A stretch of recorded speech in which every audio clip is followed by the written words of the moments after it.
to all.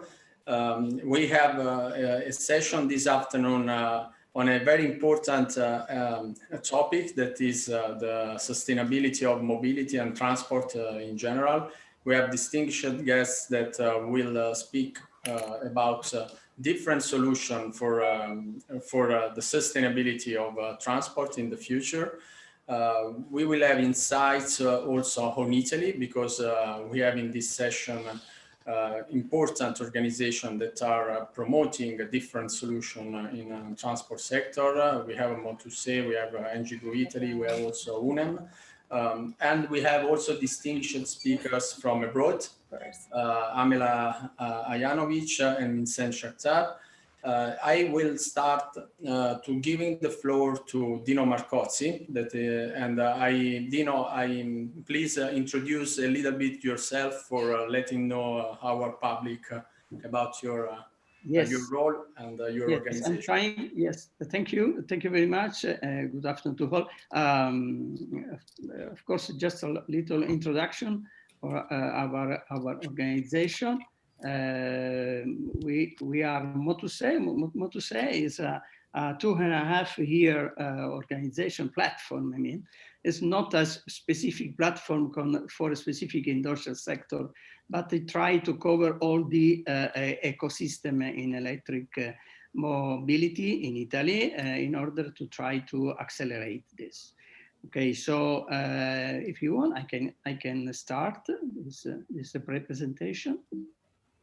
Okay, let's go. Okay, I start with this chart. I think it's quite interesting. This chart is from Economist. It's the trend of the NO2, so the specific nitrogen dioxide pollution in 12 cities in the world. This is exactly what happened during the. Sorry, maybe someone is speaking? No, okay.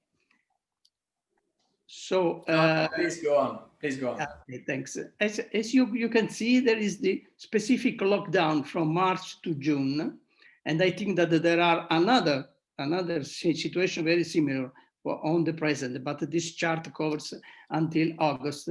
So you can see that after the lockdown, the numbers came exactly the same that we have. You can see also the Rome curve that is exactly the lowest on the left side, and you can see exactly the same shape. So what is the problem? The problem is, of course, many scientific studies affirms that, of course, the traffic is part is not all, but is part of this pollution, specifically for NO2. If you see another pollution item as the particulate, the difference is much more less, but we have the same shape, even less. If we go ahead, we can see this other chart that shows exactly what is happening in Rome, compared the first months of the 2020 compared with the first months of 2016, 17, 18, and 19. So you can see this dramatic situation that shows exactly this. So what we need is not a recovery from this situation. We try to push for a restart instead of a recovery.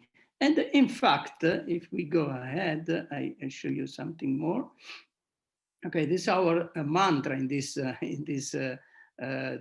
typical moment that we are covering everywhere. I can see that in every country in Europe is this same situation. Yesterday, there were more than 900 fatalities in Germany also. So the COVID is really a fateful event. But when we have a fateful event, we need to reset, to rethink everything in our mind and start with other priorities. So, and we think that the green recovery and specifically the mobility is one of the things in which we can start to think about. Going ahead, exactly. For us, 2020 is the year zero in our market.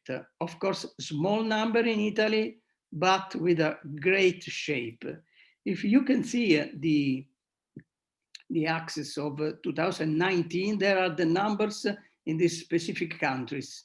63,000 cars sold in Germany, 43,000 in France, 38 in England, and 10,000 in Italy. Okay, so we expected to have 20 because the lowest curve is the curve that we prepared 1 year ago, and we expected to have in 2020 20,000 cars. But in fact, really, we will have more than 28,000. So there will be a triplication of the sales. Of course, this is helped by the incentives that we have. Of course, the use of the incentive is exactly this, to boost a new business.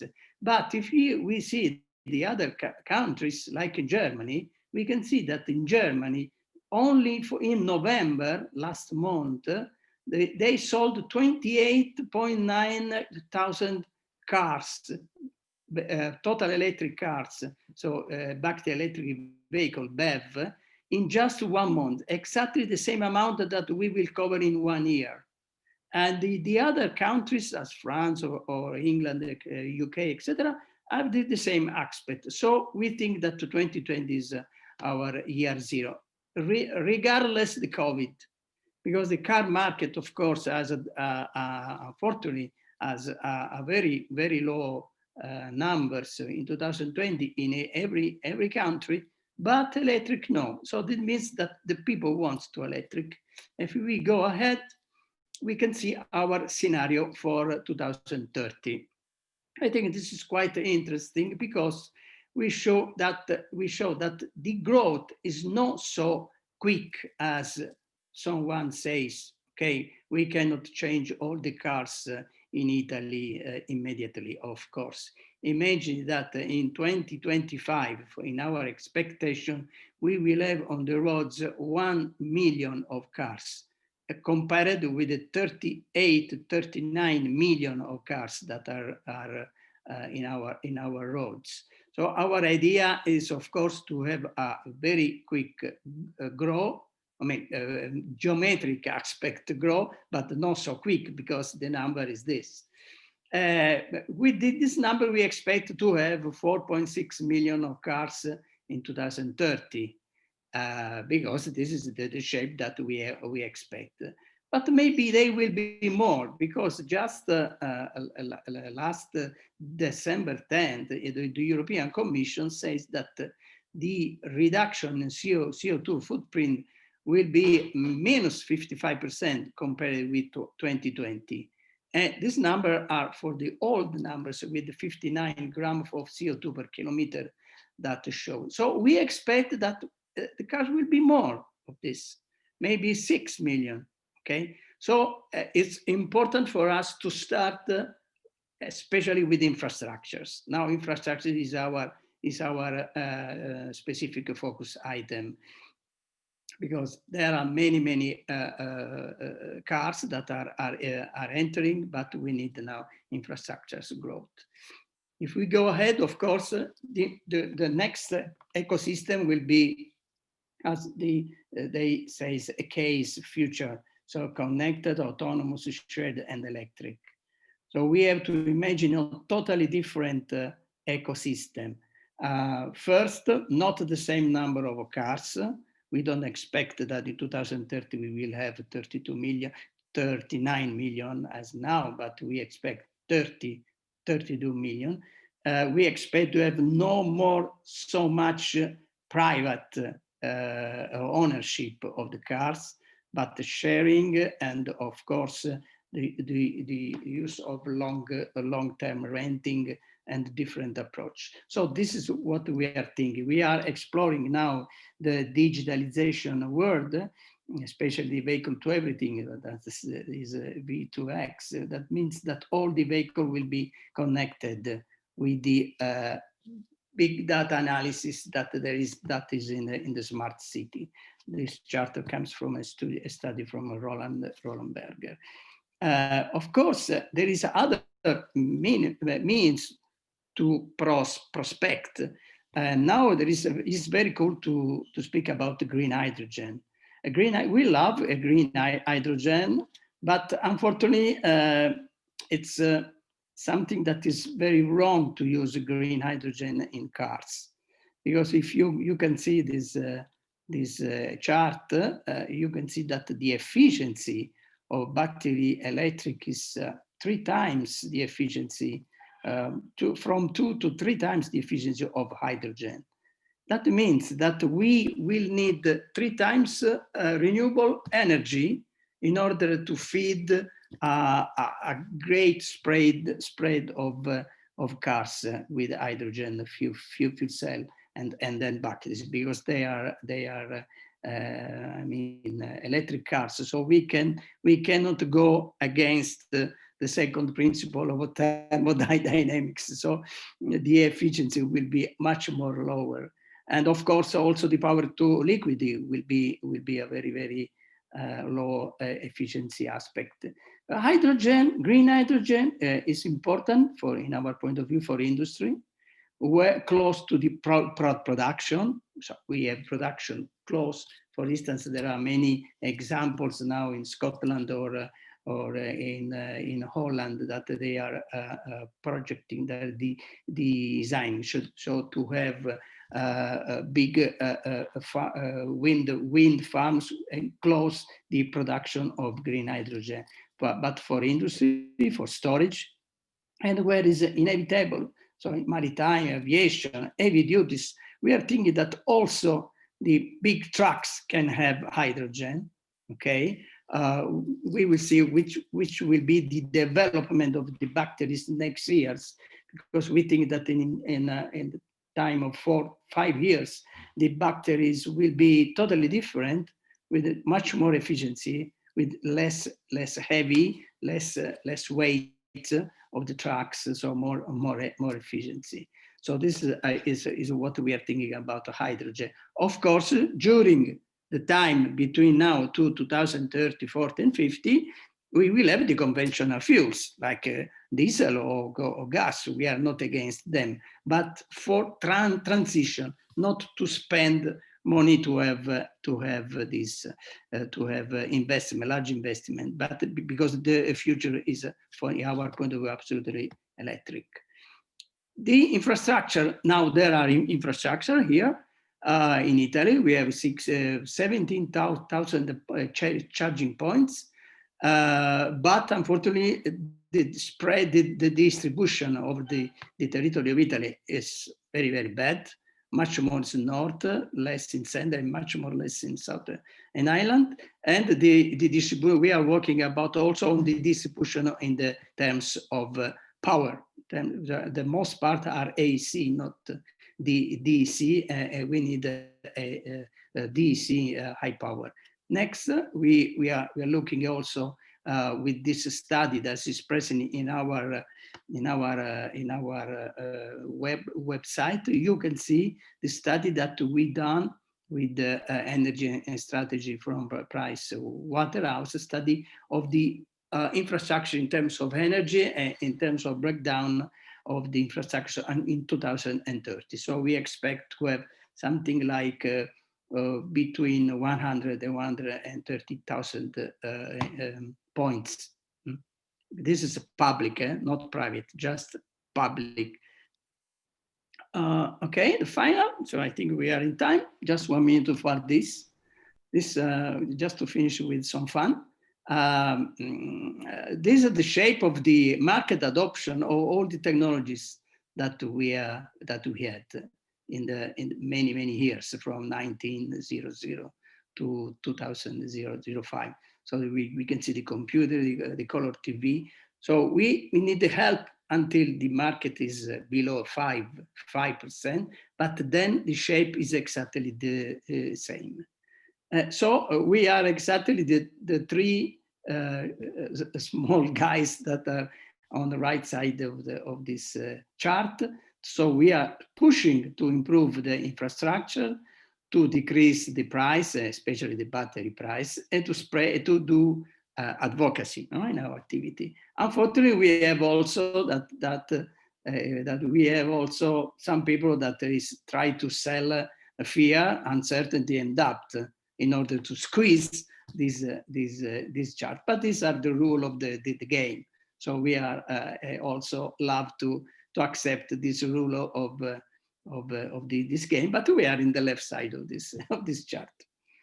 Okay, if you want something to be more in detail, you can see our site is motus, okay, e.org, and my email is this, but I will share this presentation too. Thanks. Thank you, Dino, for being in time, exactly in time. And thank you for this perspective on the electric mobility and the role of electric mobility for the future of mobility. We will have also other presentation in this session that will address also different kind of mobility and also different solutions. And so thank you very much for your in-depth presentation. I will give the floor to Professor Ajanovic that will bring us economics perspective. And please introduce a little bit yourself, Professor Ajanovic, please. The stage is yours. Thank you. Can you see my slides? Yes. Okay. So good afternoon. My name is Tamila Ajanovic. I'm working at Vienna University of Technology and Energy Economies Group. And today I will talk about the role of electric vehicles in our way towards a more sustainable transport system. So, just a moment. Okay, in my presentation, I will start with brief introduction, then I will discuss policy framework that we currently have in the EU. I will talk about the recent developments and challenges related to the use of electric vehicles. I will also slightly talk about the impact of this coronavirus crisis that we currently have on mobility, especially on electric cars, and finally close my presentation with the major conclusions. For the long time of history, our transport system was completely based on renewable energy sources. We have used horsepower, wind for sailing ships. But with the beginning of industrial revolution, with the new inventions such as steam machines, steam railways, electricity combustion engine, we have switched from renewable energy towards commercial energy, all natural gas. And at the same time, demand for mobility has rapidly increased.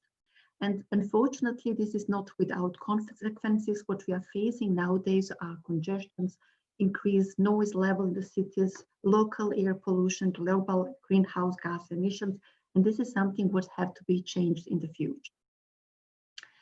When we are looking at the greenhouse gas emissions in Europe by sectors, we can notice that since 1990, we have stable or even decreasing emissions in all energy sector except transport sector. In transport sector, this is green line above, we can notice that emissions have been continuously increasing till 2007. After that, we can notice slight decrease due to financial crisis, but in last years, again, we have increasing emissions. In Europe, transport is responsible for about 1/4 of the total greenhouse gas emissions, and largest contributor to these emissions in the transport sector is road transport. And in the scope of the road transport, largest contributor are passenger cars with a share of more than 60%. So it's obvious that we need effective policies and measures which can be implemented in car passenger transport, which can help us to reduce energy consumption, mitigate global warming, and improve air quality. In Europe, we have already very broad portfolio of policies which are implemented on the local, national, as well as EU level. On the EU level, we have some measures as well as target sets for the future. For example, at the EU level, we have standards for the CO2 emissions from the new passenger cars, and the next target which have to be reached next year is to have 95 grams CO2 per kilometer driven. For 2025 and 30, we have even more ambitious targets. To reach this target, it's important to increase energy efficiency of conventional cars, but also to increase the use of more environmentally friendly vehicles. Then we have climate and energy packages for 2020 and 2030. In the scope of these packages, the goal is to have further reduction of greenhouse gas emissions, increase of renewable energy sources in electricity generation, as well as increasing energy efficiency. But there is also a goal to have 10% share of renewable energy in the transport sector in 2020 and 40% share of renewable energy in transport sector by 2030. Moreover, we have also the transport white paper. According to this document, we should have further reduction of greenhouse gas emissions in 2030 and 2050. And by 2050, we should urban areas, cities, completely without conventional cars. Actually, this process has already started. In many cities already nowadays, we have low carbon zones or zero emission zones. And also some countries have announced stop for the registration of conventional cars. First country is Norway. They should stop sale of conventional cars by 2025. Some other countries like Denmark, Netherlands, Slovenia, starting from 2030, some starting from 2040. All this policy framework that we currently have indirectly support the use of electric vehicles. Also in the scope of the Paris Declaration is set goal to have more than 100 million electric vehicles and 400 million 2- and 3-wheelers by 2030. When we are talking about electric vehicles, it's important to recognize that we have different type of electric vehicles which can, to the different extent, contribute to the reduction of emissions. For example, hybrid electric vehicles can be seen just as more energy efficient internal combustion engine vehicles.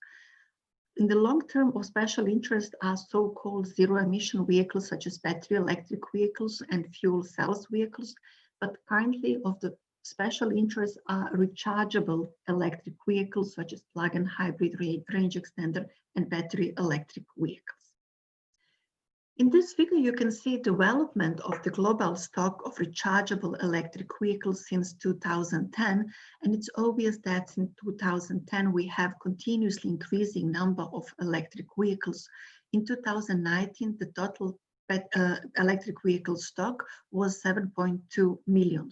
And the largest amount of these cars was in China, 47%, in Europe, 25%, and in the United States, 20%. However, this total number is relatively small comparing to the whole number of the vehicles that we currently have. We have also to recognize that electric vehicles, as every technologies, have some advantages and disadvantages. The most important advantages of electric vehicles is a high energy efficiency. As mentioned before, electric vehicles have much higher energy efficiency comparing to conventional cars.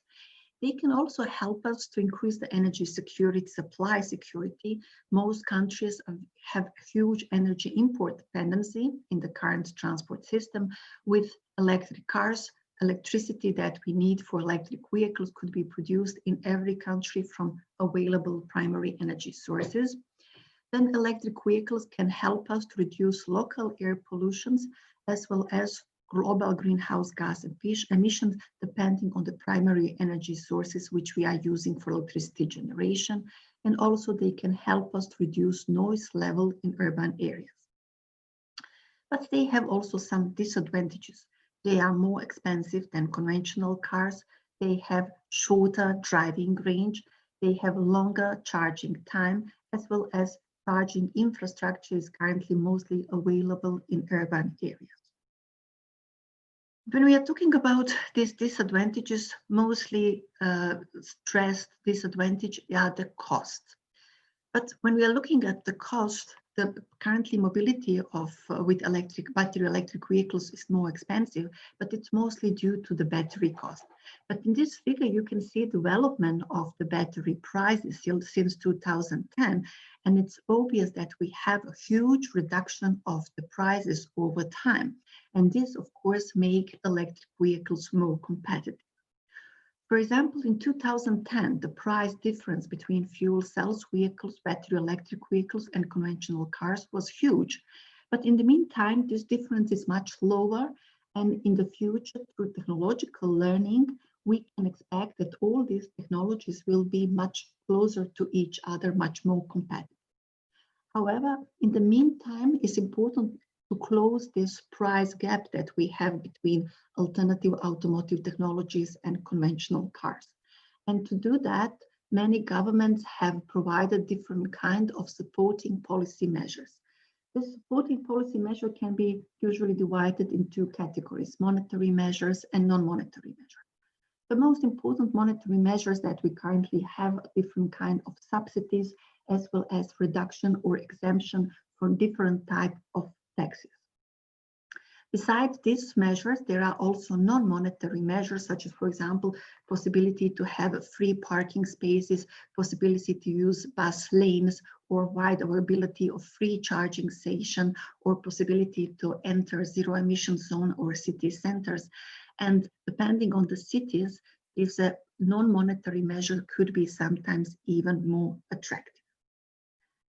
However, all these measures are not just provided to replace one technology with another. They are provided while electric vehicles have been recognized as more environmentally friendly technology, which can help us to reduce emissions that we have. However, when we are talking about the environmental impact of electric vehicles or any other alternative automotive technology, it's always important to look at the whole energy supply chain, starting from the primary energy sources that we are using for electricity generation over the car production up to the final energy service mobility. So, for example, if we, in this figure, you can see the CO2 emissions per kilometer driven for different types of electric vehicles in comparison to conventional cars. In the case of conventional cars, the largest amount of emissions we have at the point of use, during the fuel use in vehicles. This is shown here with green color. In the case of hybrid vehicles, we have more energy efficient vehicles, so the emissions total will be lower. In the case of plug-in hybrid and range extender vehicles, we have a combination of internal combustion engine and battery, and total emissions are dependent to which extent we are using battery, to which extent we are using internal combustion engine, as well as which kind of electricity we are using for mobility. And finally, the largest reduction of emissions could be reached with battery electric vehicles in the case that electricity is produced from renewable energy sources. However, in the case that we are using old coal power plants to produce electricity and then using this electricity in battery electric vehicles, the total emission could be even higher than in the case of conventional cars. So full benefits of electric vehicles we have in combination with electricity produced from renewable energy sources. Current transport system is almost completely based on fossil fuels. It's least diversified energy sectors, and we have a huge energy import dependency from Middle East countries. And electric cars could help us to reduce this import dependency. However, using electric cars, we are creating— 3 minutes, Professor. Sorry? 3 minutes. 3 minutes. Okay, I will. So, however, here we are creating other types of dependency. We have here dependency for other materials that we need for car production, for example, lithium. Lithium is the largest amount of lithium currently is allocated in South America, Chile and Argentina, China and Australia. But on the other side, the major battery manufacturers are in United States, Europe, China, Japan, and South Korea. So there are still dependency. According to the International Energy Agency, to reach IPCC goals for 2050, it's important to have until 2050 about 1.6 million electric vehicles. And basically for electric vehicles, batteries, we are using different kinds of materials. And to reach this goal, 1.6 million vehicles, we could have enough lithium and nickel, but we could have a problem with some other materials, such as, for example, cobalt or phosphate. So it's very important to think about recycling. Recycling of lithium batteries is still immature. We have good recycling from lead acid batteries, but when it's talking about lithium batteries, we don't have a good recycling strategy, and this is something would have to be solved in the next steps. The major problem that we actually have is that we have car-oriented mobility. The number of cars is continuously increasing. This leads to congestion. Then we need new roads. New roads in the short term could be a solution, but in the long term, this leads to more cars, and we have a cycle. And as a result of such cycle, we have a huge roads full of vehicles, and in the case that we replace all these cars with electric vehicles, then we will still have a problem. So what we need for the future is to go toward more sustainable transport, is to apply avoid shift improve strategy. Avoid means to avoid unnecessary trips and reduce trip distances, to shift towards more sustainable transport modes, and also to improve transport practices and technologies. And basically we was on the track to this sustainable mobility, on this avoid shift improve strategy. However, this crisis that we currently have has, of course, huge impact also on the transport sector. We all know that this pandemic has hazarded officially in March this year, and already in April, about 55% of the global population, representing 60% of the global GDP, have been subject of the partial or total lockdowns. And this is still ongoing process.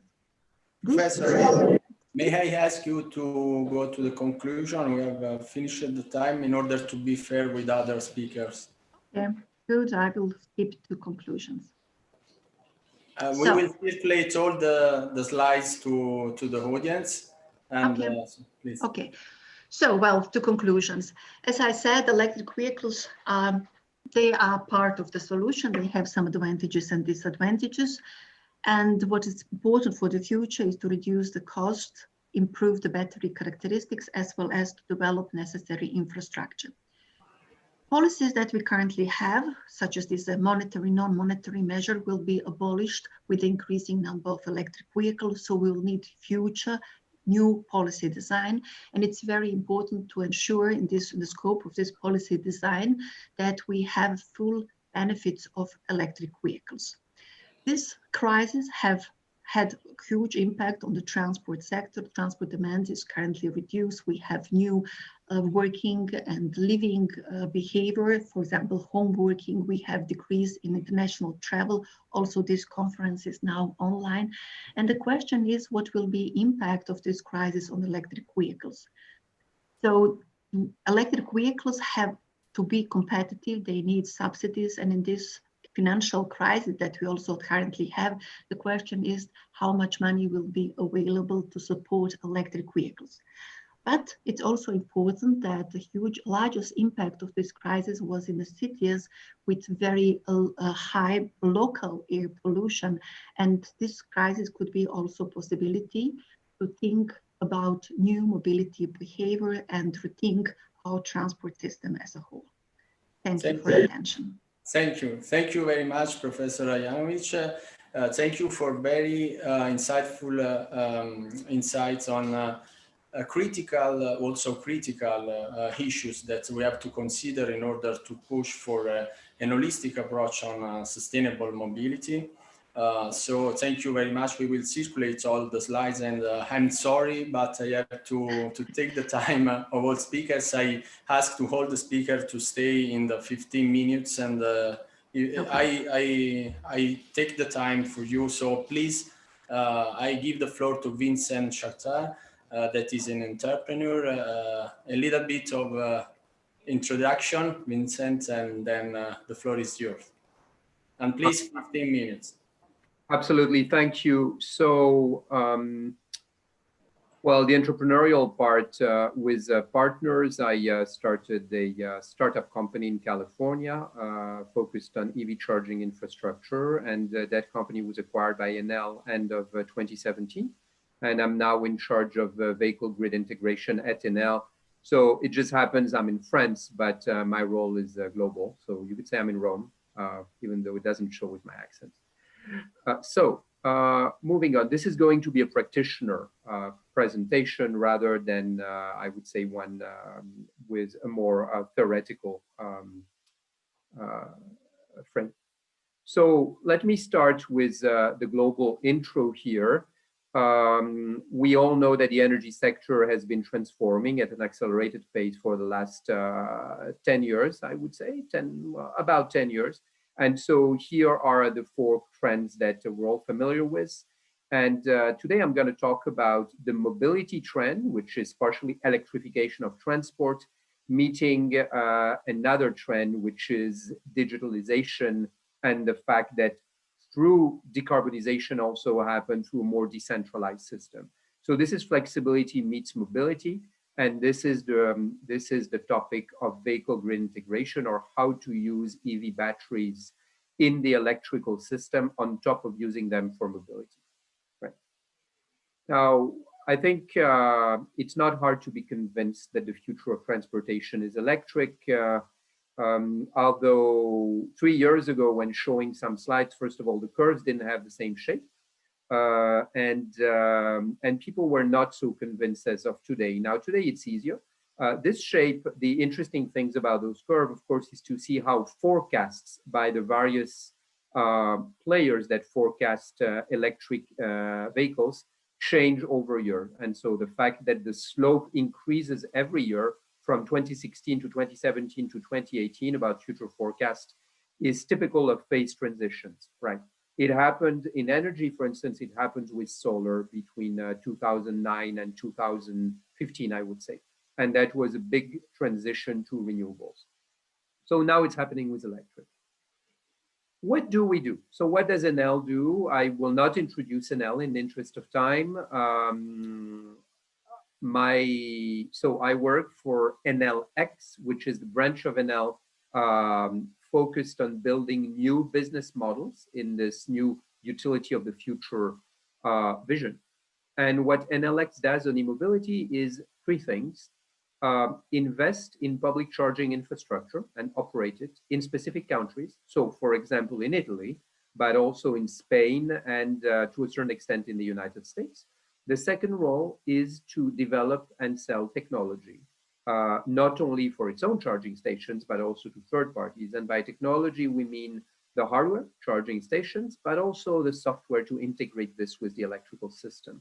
And then the third role is to be an e-mobility service provider, customer-facing, enabling the end customer to charge, of course, at home or at work, but also on public charging infrastructure, right? 3 distinct roles as a global player in the ecosystem. So now focusing on my topic today, which is vehicle grid integration, which I see this is the next step, or I would say the fulfillment of the promise of electrification, is that at the end of the day, electric cars not only will reduce CO2 emission, which is the first part, but also will reduce CO2 emission by being used as resources in a more global integrated electrical system. And so vehicle grid integration is just that. What it means is there is a virtuous circle whereby if you can use the batteries of the EVs for something else than mobility, that is to stabilize the grid or to save on costs of energy for recharge, then there is a virtuous circle, because at the end of the day, this diminishes the total cost of ownership for EV drivers. And therefore, it incentivizes adoption of electrical vehicles by reducing the cost, which is one of the key obstacles. And so we're midway there, of course. One part is reducing the battery price, as Professor Ajanovic talked about. Another part, of course, is improving the technology itself in the range. And the third part is reducing through vehicle grid integration the total cost of ownership to incentivize EV adoption. So it is about that virtuous circle. That umbrella term, vehicle grid integration, integrates both smart charging, which we also call V1G, and bidirectional vehicle to grid, which is a hotter topic, but it's also a topic that's not yet existing in the commercial space. So it's a forward-looking topic. Yeah. So what are we talking about for flexibility from EVs? Very simple. If you look at a graph of the at home, the appliances in a typical home, this is more US centric. You look at the load size versus how easy it is to shift that load. And you'll see that EVs are on the top right. So they're the biggest load in a typical house, 7 kilowatt average charging. They're also easier to shift than most other loads. Let's say your microwave oven or your fridge, you don't want to shift that too much, right? The second thing is, if you look at how much is shiftable, typically a typical driver would need 2 hours of charging in California to fully recharge his car every day. And in fact, he gets connected for 11 hours. That's flexibility. You choose when you charge. And that flexibility aggregated over thousands of EVs in the electrical system is actually the equivalent of a virtual power plant, let's say. So this is what we've been doing starting in California for a few years, and we're now generalizing in other geographies. Right? Now, this can also be done in workplace. One thing that is key here to understand is flexibility from EVs is a little bit less relevant for public charging infrastructure use cases, because in those cases, typically the driver wants to stay as little as possible, right? And therefore, there is not much use for the battery outside of mobility. This could change, of course, in future models. Now, how do we do this? We do this by providing, so we have developed a platform, software platform, that on the one hand optimizes energy flows locally to reduce the cost of energy, operational cost, and also reduce the need to change the grid infrastructure to accommodate for more chargers, let's say. This is behind the meter services in the electrical system jargon.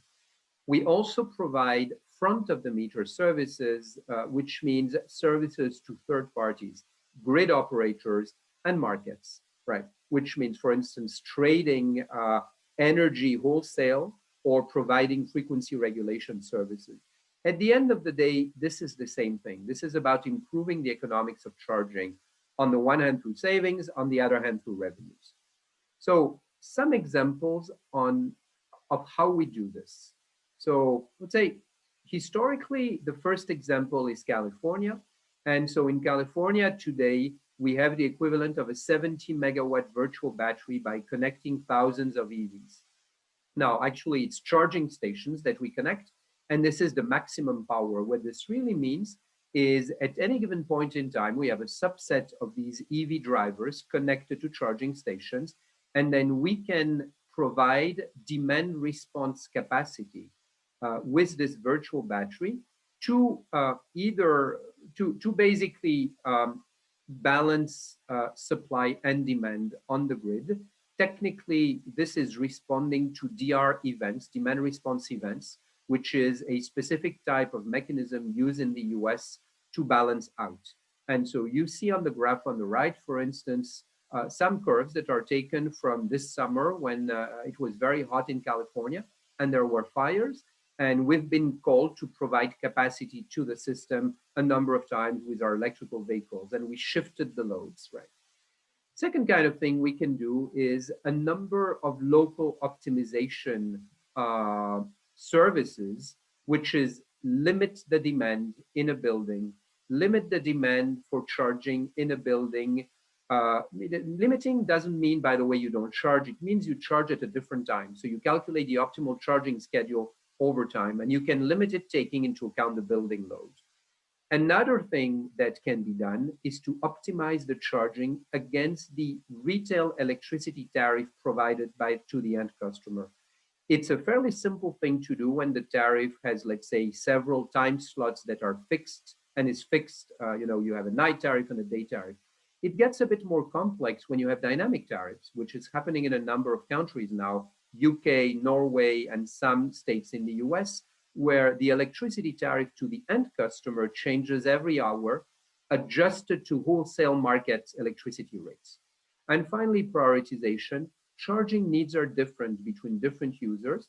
and you can provide more power and priority to the ones who need it the most.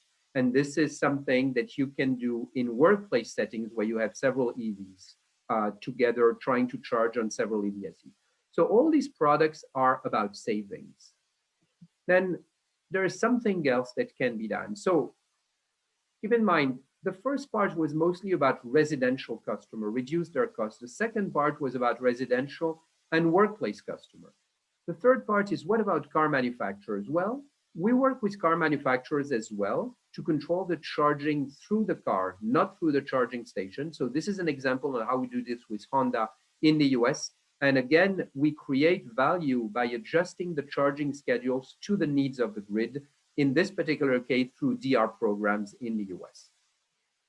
Finally, working with utilities. So the last big type of player in this game are utilities, and not Enel, other utilities in the US, which are typically grid operators as well as energy suppliers. So what do? Well, since we have expertise in this field, we help them do two things.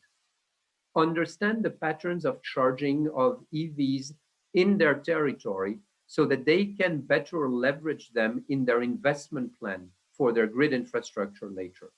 And the second thing we help them do is control all EVs on their territory to leverage, again, for supply and demand in their current operations.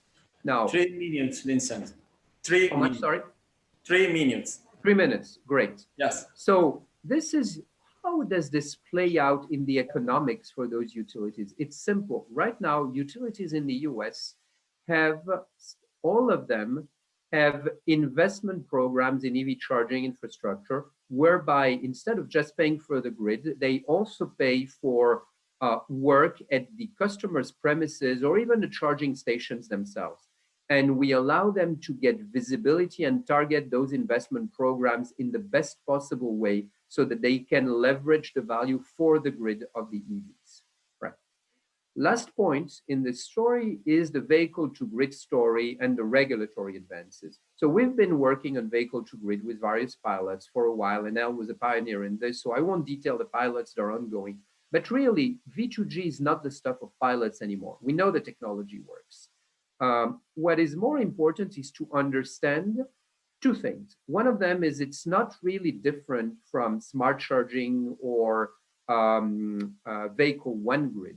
It's the same type of services with more capacity, whether you do demand response or discharge, right? And it's for the same goals, which I won't detail, they're kind of obvious. Again, savings and revenues to reduce the total cost of ownership. But in order for this to really happen, there are a number of things that need to happen in various countries and then globally. Adoption of open standards for vehicle to grid in particular, to reduce the risk of car manufacturers, because otherwise they develop technology that might not be usable. Same thing on the other end, EVSE manufacturers. Then favor the corresponding charging infrastructure, smart or bidirectional. Then allow the EV batteries to play in various energy, for various energy services, which is underway in Italy, underway in the UK, underway in the US, underway in France, underway in Germany, but finished nowhere. So this is in transition everywhere. And so finally, being able to go to the full decentralized value of EVs, which is my conclusion. Our vision as Enel, we of course are managing electrical vehicles, and we think it's probably the most exciting and significant type of distributed energy resources to come online, but it's not the only one. Flexibility also comes from industrial loads, from PV, from stationary storage, and all of this at the end of the day are energy resources that we can jointly manage on the grid to have a more efficient and less carbon intensive system. Thank you. Thank you, Vincent. And you are perfectly on time, 15 minutes. Thank you, Vincent, and thank you for your perspective, entrepreneurial perspective. Now we switch the broader spectrum, we switch technologies, and we will have other speeches from Franco Dal Manzo and Maria Rosa Baroni that will focus on a different sector of mobility, of transport, that is light heavy duty vehicle also traditional fuels and new green fuels. So I give the floor to Franco Dal Manzo for his presentation. And so after this perspective on electric cars, please, Franco, introduce us in the world of molecules, of clean molecules. After green electrons, we will talk about now about clean and sustainable molecules with Franco Dal Manzo and Chairman Baroni. Okay, thank you for the introduction. I'm Franco Dal Manzo from UNEM, and we will speak about green molecules. UNEM is the Association of Energy for Mobility. We have changed our name recently. Previously, we are the name of Unione Petrolifera, the oil industry association in Italy. And we have changed the name in order to go with the time toward the decarbonization. So we will be interested in all kind of energy in the mobility, not only oil, but also biofuels and low carbon liquid fuels in general. Our goal in UNEM is to maintain the security of supply of energy in Italy in line with the decarbonization of the transport. And this is the main challenge that we have to confront in the future.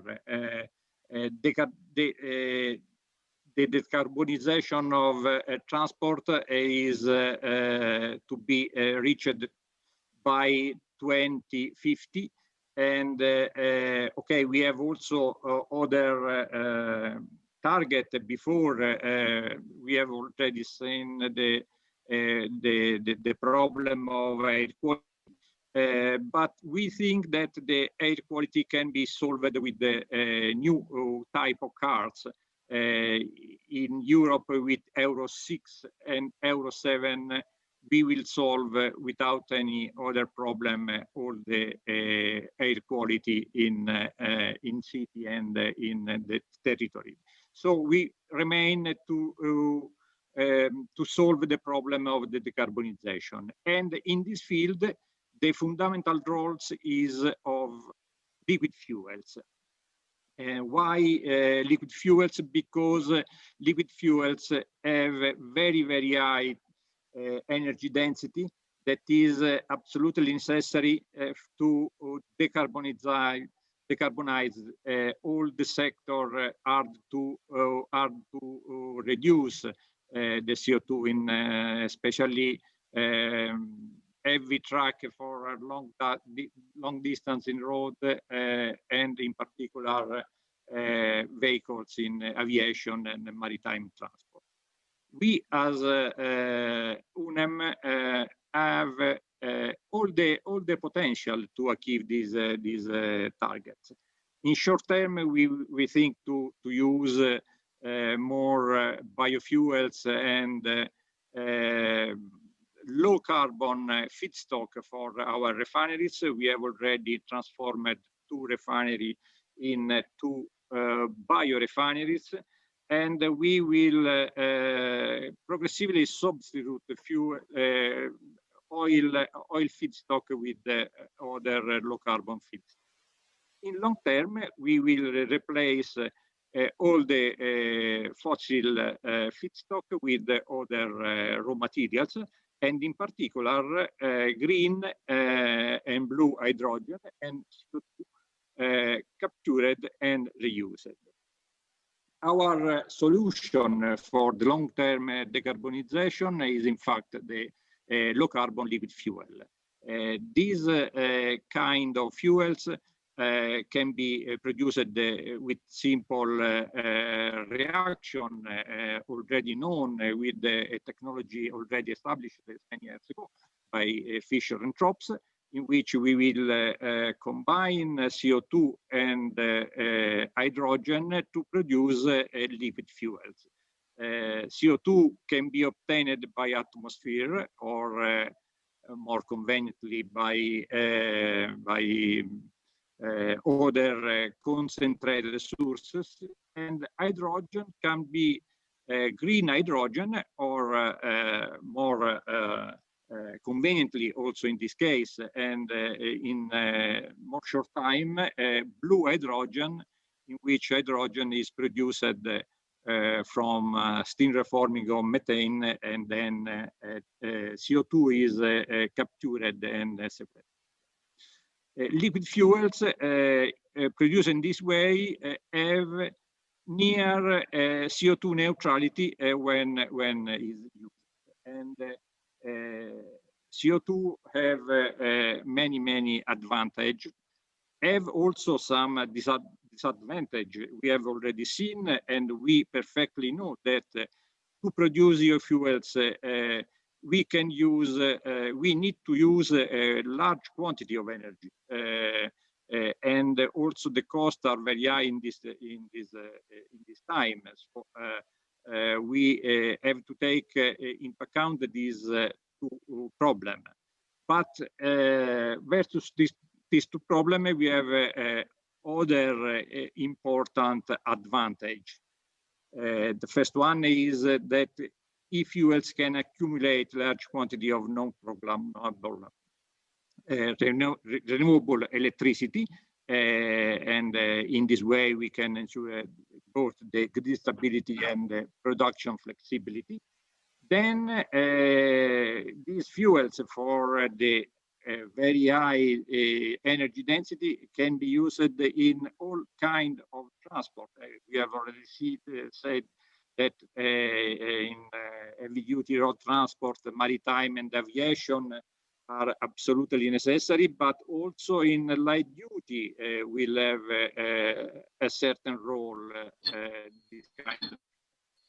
Then when we have this low carbon liquid fuel available, and we can use it in all the vehicle in the car fleets or other transportation fleets, we obtain immediately a big reduction of CO2 without waiting the very costly and very long vehicle replacement cycles that we have to reach if we can reduce the CO2 with other kind of technologies.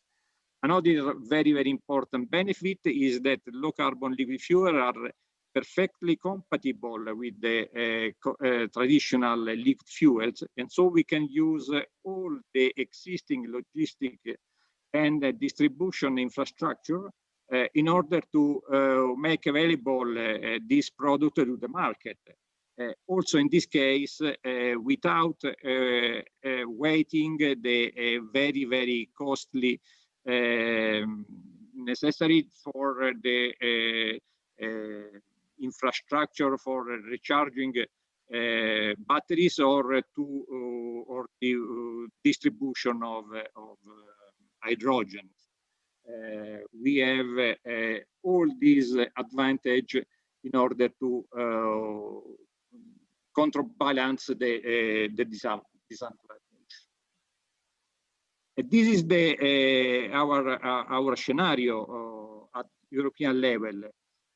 We plan to produce up to 30 million tons of low carbon liquid fuels by 2030, and then up to 150 million tons in 2050. This kind of fuel with other kind of fuels like advanced biofuels, both liquid and gaseous biofuels, can give a very big contribution to the decarbonization. Inevitable electricity mobility will remain in this scenario, but is not the only technologies that we can take into consideration to reach the total decarbonization. With this plan, we have also other advantage at the industrial level. We can transform completely the refining industry and transform this industry in the cluster that can be used also by other industrial sector, because we can produce hydrogen inside this new industrial plant, use this hydrogen internally but also externally, and also the development of carbon capture and sequestration is an important point to be reached inside the refineries that can be used also by other industrial sector in the vicinity of the refineries. So we can implement a common CCS and CCU scheme inside this cluster. And the new layout of the future refinery is shown in this chart. The feedstock are not only crude oil, but as crude oil is very low. We have in particular bio-feedstock, CO2 and waste to be used in order to implement also the circular economy. The energy used is in particular renewable electricity and blue and green hydrogen. And in this case, also with CCS and CCU technology, we can produce sustainable product for transport, but also low carbon petrochemical feedstock. And we have also residual heat to be used in the city, in the area of the refining. So the refining industry will totally transform it and included in this energy system in the future. We need to modify the policy framework and regulation in order to meet this goal. In particular, for the EU regulation on CO2 limits for car and trucks that are very important regulation to be modified. This is regulation in which tank to wheel approach is adopted, and this kind of approach do not recognize any reduction of CO2 obtained in the previous phase. This approach measure only CO2 at the stack. Franco, 3 minutes. Okay, 3 minutes.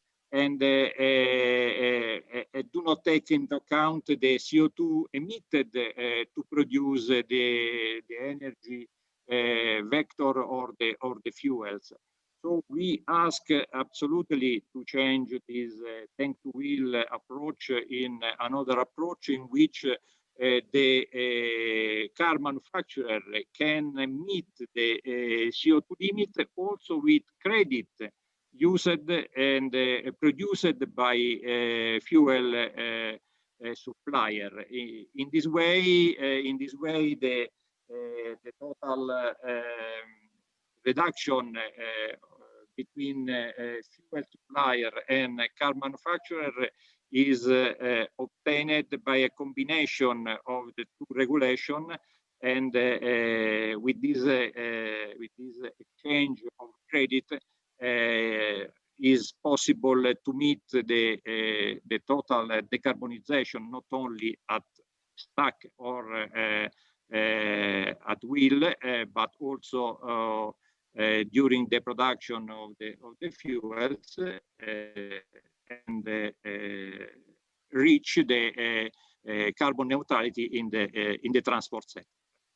This is our forecast. This is our plan for the future, and we are operating in order to modify the regulation to start with this kind of investments. Thank you. Thank you very much. Thank you. Franco, you have finished 1 minute earlier.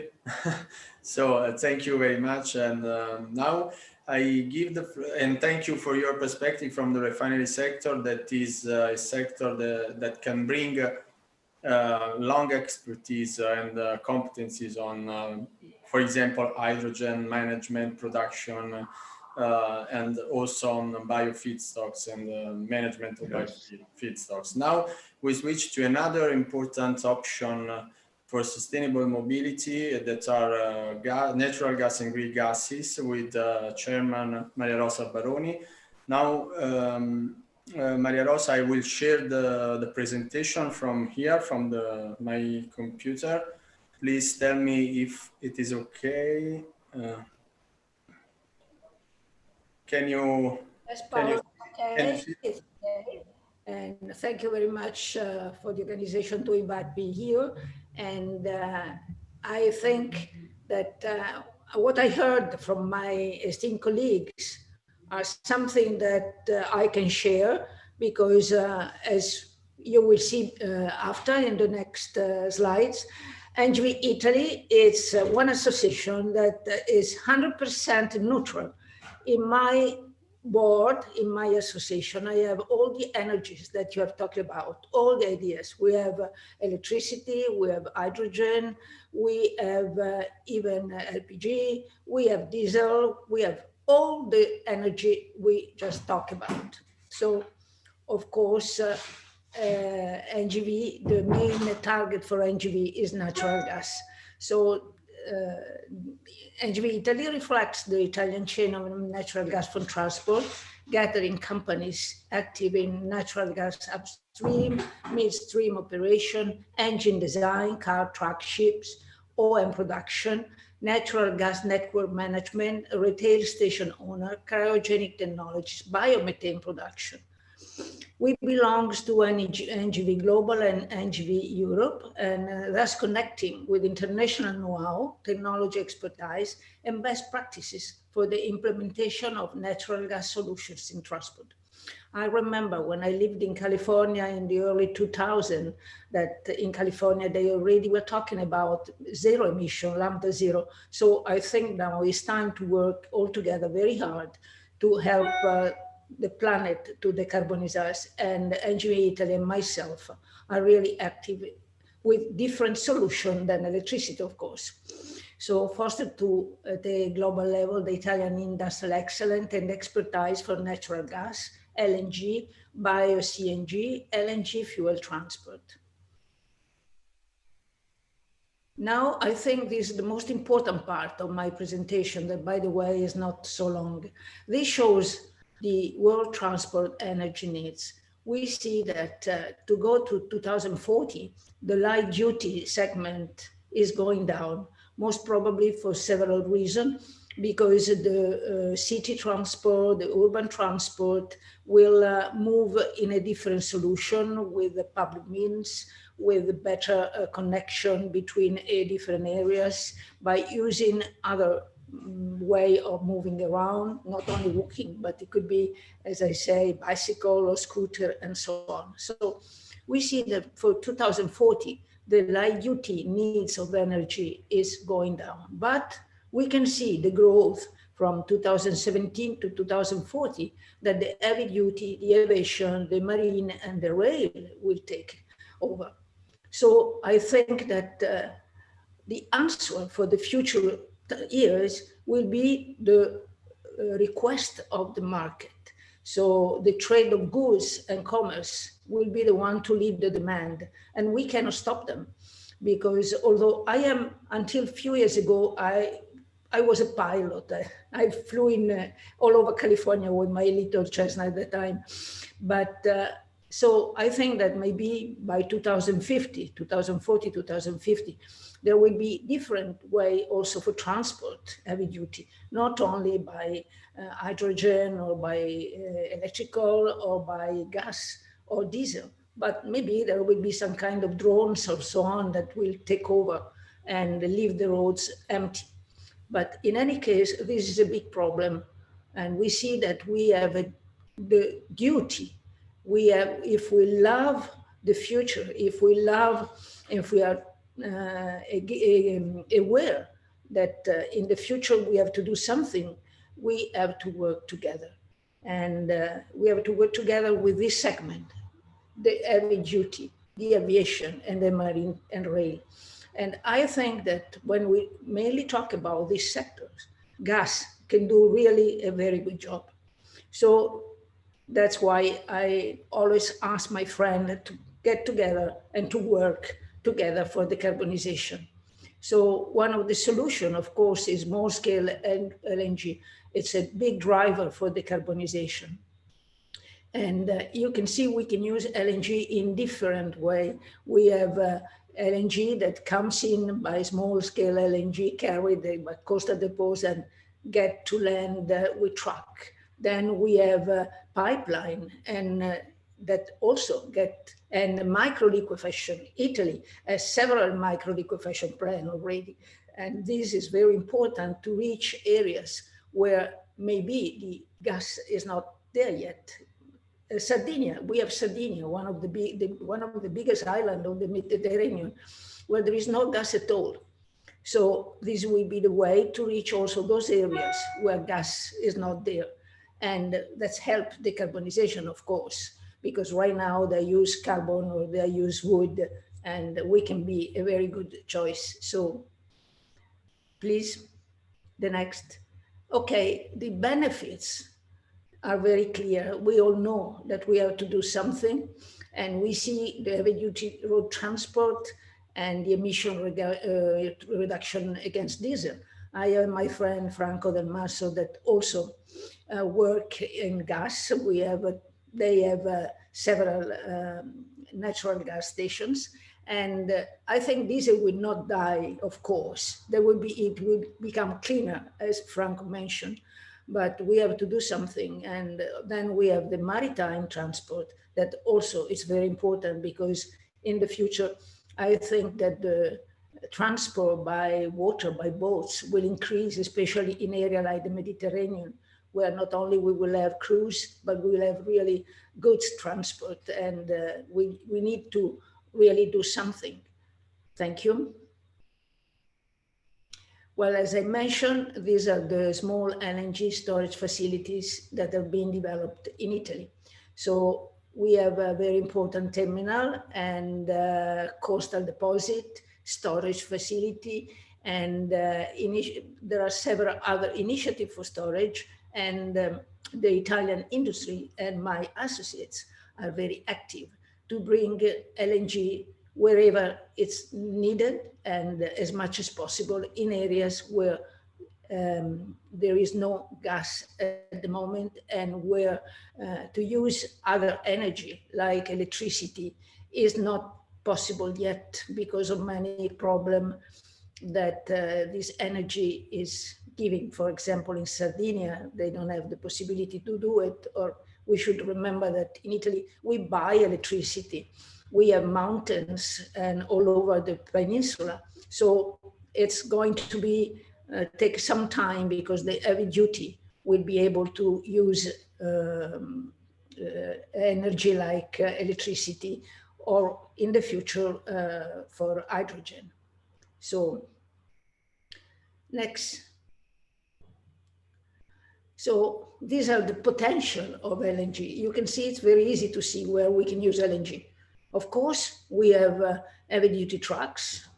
We see that the LNG consumption in 2018 was 60 kilotons per annum, and we had the growth of 100% from 17 to now.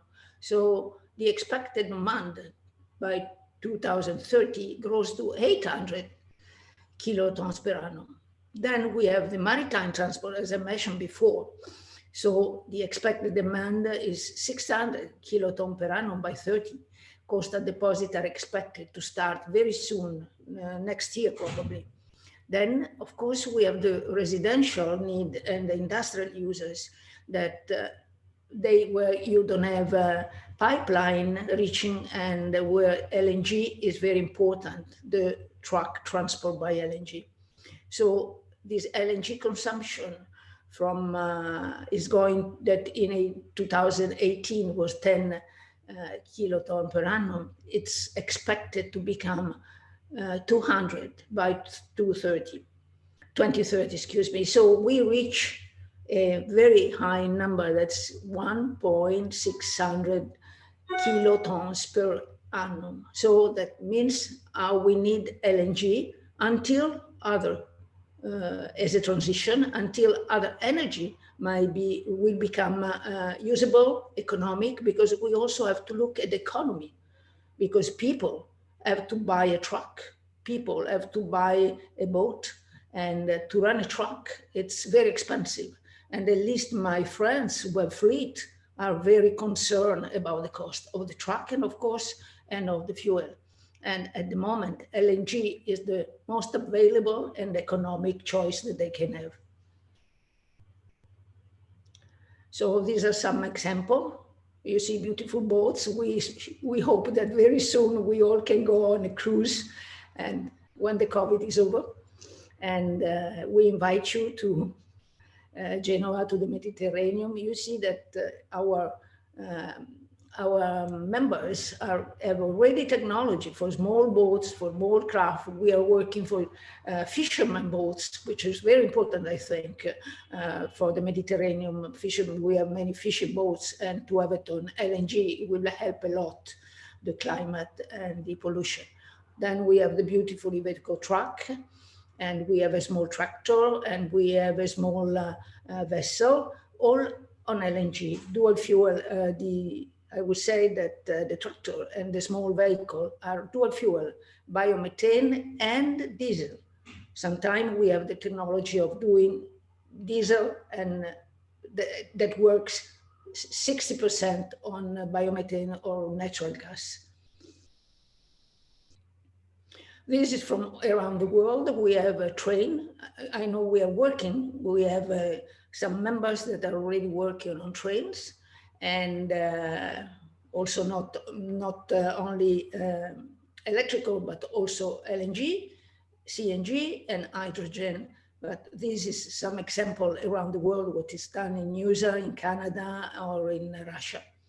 So, well, and now we come to biomethane. Biomethane is the magic word, and the game changer. I call it the magic word because with biomethane, we are accepted also in the high level in the Commission, European Commission. And you see that by 2050, we could have the complete energy by biomethane with 1,170 ton water. We can fill up all the transport in Italy. And here we have an example of the first bio-LNG structure and the first bio-LNG filling. There is an Iveco truck over there filled up with biomethane. So this is the potential of biomethane uses in Europe by 2050. You can see how biomethane can reach all fields. We can do heavy transport, we can use it for power, we can use it for industry and for buildings, just like hydrogen. But biomethane is ready. Biomethane, it's available. It's only a matter of increase the production with incentive and help. But it's ready to fill up all the need of energy. Of course, as I say, I have to be neutral. I have FCH in my board, who is now very heavy in electricity. I have Iveco with LNG. I have people who work also in LPG. In SNAM is working very heavy in hydrogen. But I still think that if we want a very good, smooth, and easy transaction for decarbonize the world, we have to think very strongly to biomethane as a very good option. So, as I say, we have to join forces, and that's something that for me, it's like a mantra. I grew up I spent many years in the States, and synergy, it's a magic word in the States, not so much used in Italy, but in the States, yes. But we have to join forces at international and national level. because we cannot do everything by ourselves. So we have to call for the future of the planet technology neutrality in environment policy for addressing different needs with different technology. That's what I think we have to do. There are technologies that are available for different areas and for different purposes. We should use the best for the moment and for the availability on infrastructure and economical level. And we have to think to a life cycle approach in CO2 emission evaluation. We have to think that nothing is really zero emission, not even electricity. I know that electricity by plug-in is not zero. Zero, it's only by the sun, and yet is not available because any electricity by plug is not clean. We have central station energy stations that plant that are still in carbon in Europe, and still, although if they go by gas, they are not clean. They are not zero emission. So life cycle approach is something very smart, and we have to open the eyes and try to use it for a good evaluation. So NGV Europe and NGV Italy together with their partner constituents have the technical and industrial expertise needed to make CNG, LNG, and biomethane available option for transport decarbonization and pave the way to hydrogen development, starting from the hydromethane blending. We are trying to do our best with hydromethane, and we also do our best with the blend of gas and natural gas and biomethane. We have to remember that 30% of hydrogen in the methane, it's 30% less CO2 emission. And the same is if we put 30% of biomethane into natural gas. So we have a long way to do. We have a place for everybody. And I ask the understanding and the friendship to all my colleagues that were before me to join in a battle to decarbonize the world and have a better climate and a better for our future children. Thank you very much. Thank you, Maria Rosa. Thank you, Chairman Baroni. And thank you, Franco, for giving us also a perspective on molecules. So how to decarbonize molecules. I really thank all the speakers for the availability to contain the timing of their presentations. And I think that this session has provided very interesting insights on the future of sustainable mobility. Again, I tell to all of you that are participating that we will circulate the slides, the organizer will circulate the slides that has been presented, and also the context of the speakers. So in order to have exchanges, continuing to have exchanges of views and also on these important issues. So if all the speakers agree and there are no additional comments from the panel, I would say that we can close the session and to have a fruitful conversation in the future in other occasions on these issues. So thank you very much for staying with us. Thank you, and hope to see you in Milan, in Italy next year, not on this way. We hope so. All the best. All the best to all, and have a good holidays, Christmas holiday. You too, all the best. Bye. Bye. Bye, everyone. Bye.